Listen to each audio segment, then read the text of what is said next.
Jornal. Câmara dos Deputados. Ministro da Economia dará explicações ao plenário da Câmara após feriado. Deputados aprovam a adesão do Brasil a tratado internacional sobre crimes cibernéticos. Presidente Lira afirma que parlamento atuou para garantir segurança alimentar durante pandemia. Boa noite. Durante encontro parlamentar em Roma, o presidente da Câmara destacou a atuação do Congresso na garantia de sustentabilidade e segurança alimentar na pandemia. A matéria é de Luiz Gustavo Xavier. O presidente da Câmara, Arthur Lira, afirmou em discurso na 7ª cúpula de presidentes dos parlamentos do G20 em Roma, na Itália, que o parlamento brasileiro atuou de forma a garantir sustentabilidade e segurança alimentar durante a pandemia do coronavírus.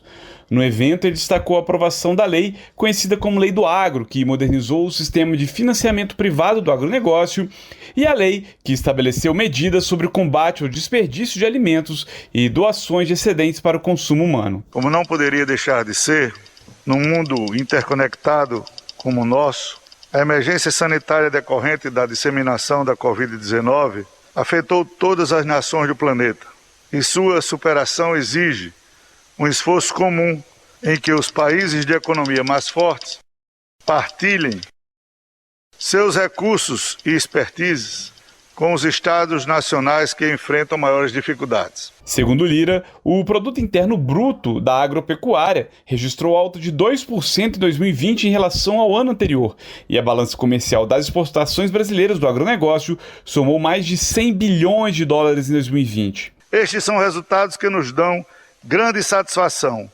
uma vez que temos, pela consciência da importância estratégica da produção alimentar brasileira para o planeta, e temos nos empenhado fortemente para que esta oferta extraordinária de alimentos, que tanto tem contribuído para minimizar a fome no mundo, seja produzida de forma cada vez mais sustentável. Este é um compromisso que norteia toda a produção legislativa do Parlamento brasileiro. Arthur Lira ainda ressaltou outras propostas aprovadas, como a lei que permitiu a renegociação extraordinária de débitos de agricultores com os fundos constitucionais de financiamento, a lei que ampliou o prazo de registros de imóveis na fronteira e a lei que instituiu a Política Nacional de Pagamento por Serviços Ambientais. Da Rádio Câmara de Brasília, Luiz Gustavo Xavier. Ciência e tecnologia. A Câmara dos Deputados aprovou a adesão do Brasil a um tratado internacional que trata de crimes cometidos por meio da internet, a Convenção sobre o Crime Cibernético, também conhecida como Convenção de Budapeste. O repórter Antônio Vital explica os detalhes do acordo. O plenário aprovou o projeto com o texto do acordo, que prevê a cooperação internacional sobre o assunto. A convenção foi assinada em 2001 e é uma iniciativa do Conselho da Europa, principal organização de defesa dos direitos humanos no continente, mas países de fora também foram convidados a aderir. O convite ao governo brasileiro foi feito em 2019 e é válido por 3 anos. Segundo o governo, a adesão do Brasil permitirá às autoridades brasileiras o acesso mais rápido às provas eletrônicas armazenadas no exterior. O projeto de adesão à convenção foi aprovado com a redação final assinada pelo relator, deputado Vitor Hugo, do PSL de Goiás. Com 48 artigos, a convenção define as medidas que cada país deve tomar para combater os crimes cibernéticos, como a elaboração de legislação penal e processual específica. Entre os delitos que deverão ser incluídos estão a violação de dados, violação de direitos autorais, fraude informática e interferência em sistemas. As medidas deverão ser aplicadas a pessoas físicas e jurídicas. No plenário, a deputada Talíria Petroni, do PSOL do Rio de Janeiro, pediu mais tempo para análise do texto. É uma convenção que trata do compromisso de tipificar crimes, obriga os países que aderem a essa convenção a editar leis que estabelecem poderes para investigar crimes cibernéticos, e há algumas críticas de um conjunto de representantes da sociedade civil. Os países que aderiram a essa convenção o fizeram com ressalvas. Nos parece que o Brasil está aderindo a uma proposta de adesão a essa convenção sem nenhuma ressalva. A convenção prevê regras para cooperação internacional, elenca os casos passíveis de extradição e estabelece mecanismos de assistência mútua para a conservação dos dados armazenados. O deputado Rubens Bueno, do Cidadania do Paraná, defendeu a importância da adesão do Brasil ao tratado. Só em 2017, 70 milhões de pessoas foram vítimas de crimes cibernéticos. E aí tem todo tipo de crime. inclusive aqueles que falam em tipificar até uma legislação própria. É importante porque aí nós estamos vendo trocas de informações, treinamento de combate a crimes, como invasão criminosa de computadores e sistemas, fraudes e disseminação de fake news, pornografia infantil, pedofilia. O acordo também contém instrumentos de cooperação internacional entre as autoridades policiais dos diversos países, inclusive com a previsão de interceptação de conteúdos em tempo real, uma maneira de facilitar as investigações. Entre os mecanismos está a formação de uma rede que funcione 24 horas por dia, com a atribuição de dar resposta imediata às demandas das autoridades policiais dos países que participam do acordo. Depois de aprovado pela Câmara, o texto da Convenção sobre o Crime Cibernético segue para análise do Senado. Da Rádio Câmara de Brasília, Antônio Vital. Cultura. Ayrton Faleiro, do PT do Pará, lamenta a morte do violonista Sebastião Tapajós, vítima de um ataque cardíaco aos 79 anos. Na opinião do deputado, Tapajós era um dos maiores instrumentistas da atualidade e um orgulho para a cultura brasileira. Ayrton Faleiro também exalta o trabalho do Instituto Sebastião Tapajós, que, segundo ele, inspira uma nova geração de músicos a dar continuidade a seus projetos e sonhos. Votação. A Câmara dos Deputados aprovou o projeto que prevê a volta da propaganda partidária gratuita no rádio e na TV, extinta em 2017. Mais detalhes com o repórter Antônio Vital. O projeto original do Senado previa a volta da propaganda partidária mais paga pelas legendas com os recursos do fundo partidário. Na Câmara, o relator, deputado Altineu Cortes, do PL do Rio de Janeiro, alterou a proposta e permitiu a volta da propaganda partidária com base no sistema de compensação fiscal para as emissoras de rádio e TV. Segundo o relator, o modelo de compensação fiscal para as emissoras já está incorporado na cultura política brasileira. O texto estabelece critérios para a duração das inserções de acordo com a bancada eleita de cada partido na Câmara dos Deputados. Partidos com mais de 20 deputados terão 20 minutos por semestre. Os que têm entre 10 e 20 deputados terão 10 minutos. E os que elegerem menos de 9 deputados terão 5 minutos. E pelo menos 30% do tempo total deverá ser destinado à promoção da participação política das mulheres. O projeto foi aprovado por 270 votos favoráveis contra 115 e gerou muito debate no plenário.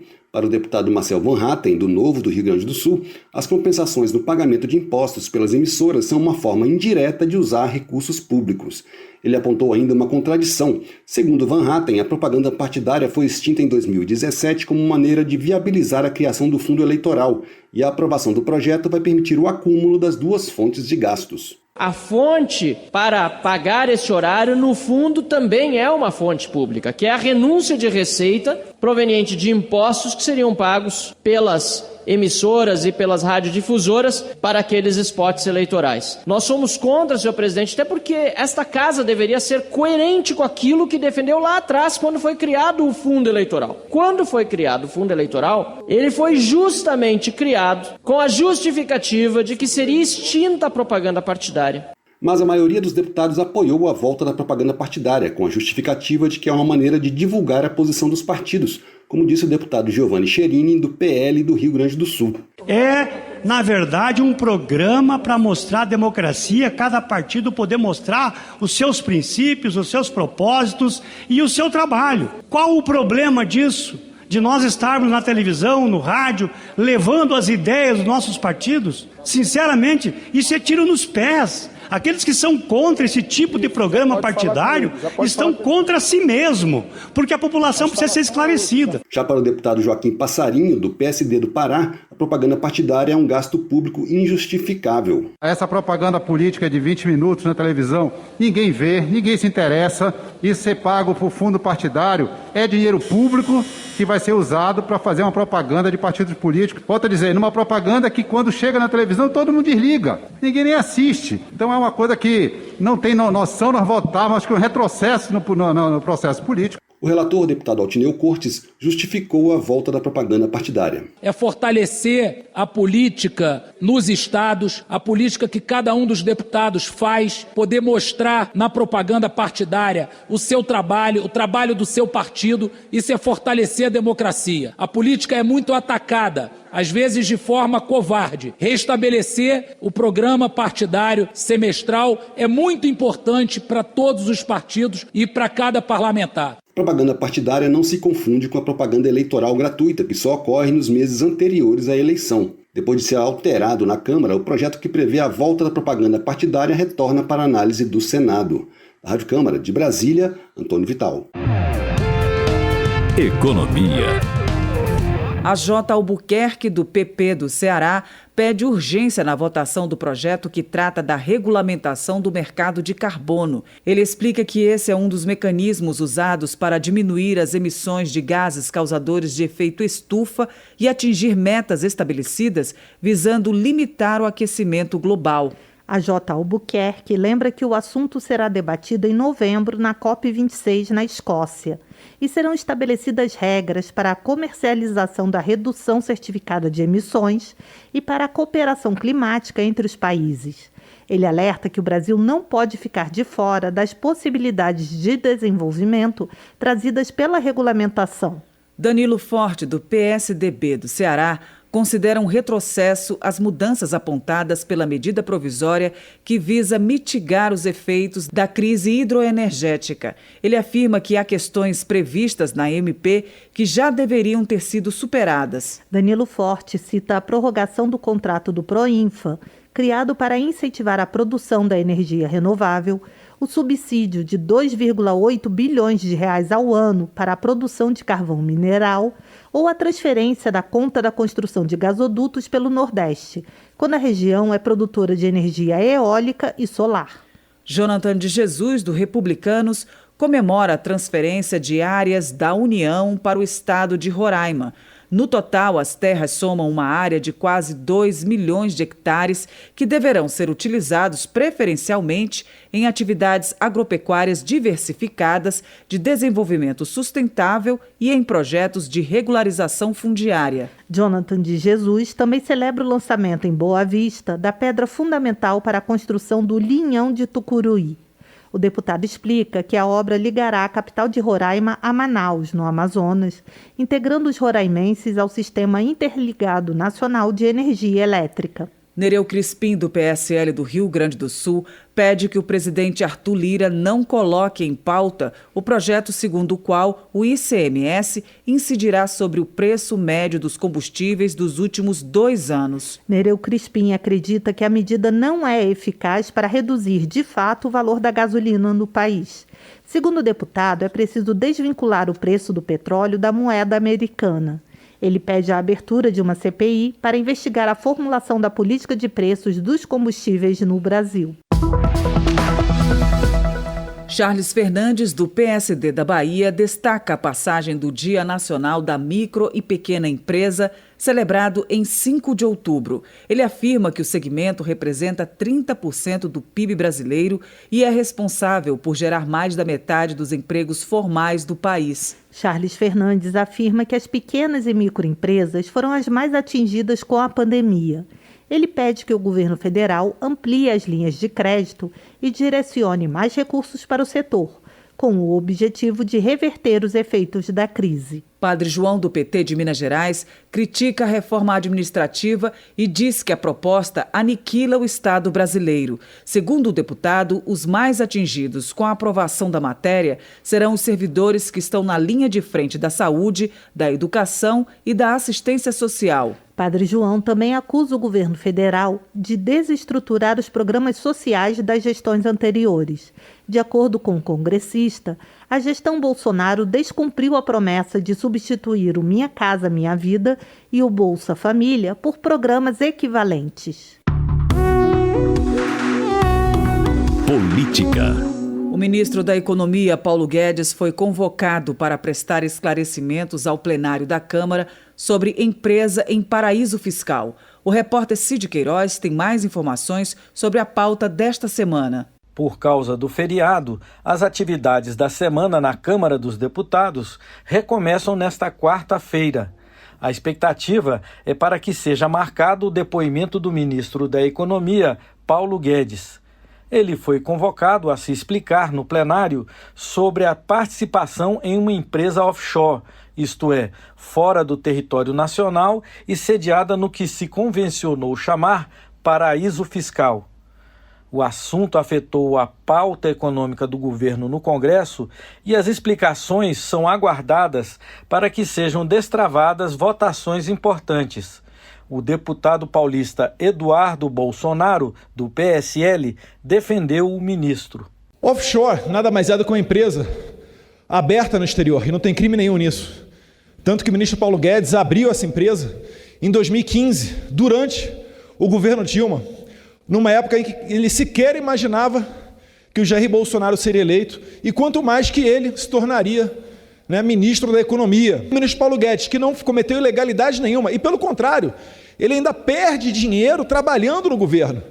Se ele fosse pensar em si próprio, não só ele, como praticamente toda a sua equipe, se fossem pensar apenas neles, pensar apenas no lucro, no benefício próprio, em uma vida confortável, não estariam aqui no governo, trabalhando e ralando dia e noite para levar o Brasil adiante na questão econômica. Os deputados da oposição acusam Guedes de se beneficiar diretamente das decisões que toma à frente do Ministério da Economia. É o que explica o deputado Ivan Valente, do PSOL de São Paulo. Ele ganha R$14 mil por dia, mas mais do que isso, presidente, ele é o operador da política econômica. E sendo o operador da política econômica, logicamente, ele faz diariamente ações que têm informações privilegiadas em que ele é beneficiário, como foi, inclusive, no projeto do imposto de renda, em que as offshores ficaram fora. Ou seja, o senhor Paulo Guedes não tem mais condições políticas ou morais de permanecer à frente do Ministério da Economia. Com esse debate a ser superado e com a semana mais curta, os deputados devem enfrentar votações menos polêmicas, mas não menos importantes. Uma delas diz respeito à regulamentação do conceito de profissionais de educação. Quem explica a urgência do projeto é a deputada professora Dorinha Seabra Rezende, do Democratas do Tocantins. No último Fundeb, nós ampliamos esse conceito dos profissionais da educação, não mais só professores. E hoje, muitos municípios estão tendo dificuldade nos seus tribunais de conta. Eles querem que seja especificado quem são esses profissionais. O que nós apresentamos no conceito são todos os trabalhadores que estão atuando na escola, merendeiras, vigias, coordenadores e administrativos. Um outro em relação aos bancos, a possibilidade do pagamento dos salários em outros bancos. Outras propostas estarão na pauta do plenário desta semana. E você pode acompanhar todos os debates e votações pelo Rádio e TV Câmara, pelo portal da Câmara na internet e pelo nosso canal no YouTube. A gente está também nas redes sociais e no aplicativo Câmara ao Vivo no seu celular. Da Rádio Câmara de Brasília, Cid Queiroz. Termina aqui o Jornal Câmara dos Deputados, com trabalhos técnicos de Everson Urani e apresentação de Val Monteiro e Mônica Tati. Uma boa noite para você. Ouça agora as notícias do Tribunal de Contas da União. Boa noite. Minuto do TCU. O Tribunal de Contas da União vai fiscalizar todos os contratos do governo federal em que a empresa FIBBank atua como instituição garantidora. Por meio de contratação direta, a FIBBank participa como garantidora de contrato firmado entre o Ministério da Saúde e a empresa Precisa Medicamentos. O contrato prevê a aquisição de 20 milhões de doses da vacina Covaxin ao custo total de 1,6 bilhão de reais. O acordo foi cancelado pelo Ministério da Saúde. A auditoria do TCU atende solicitação do Congresso Nacional, originada da CPI da pandemia, e vai apurar os indícios de irregularidades comunicados ao tribunal. Para mais informações, acesse www.tcu.gov.br. TCU, fiscalização a serviço da sociedade.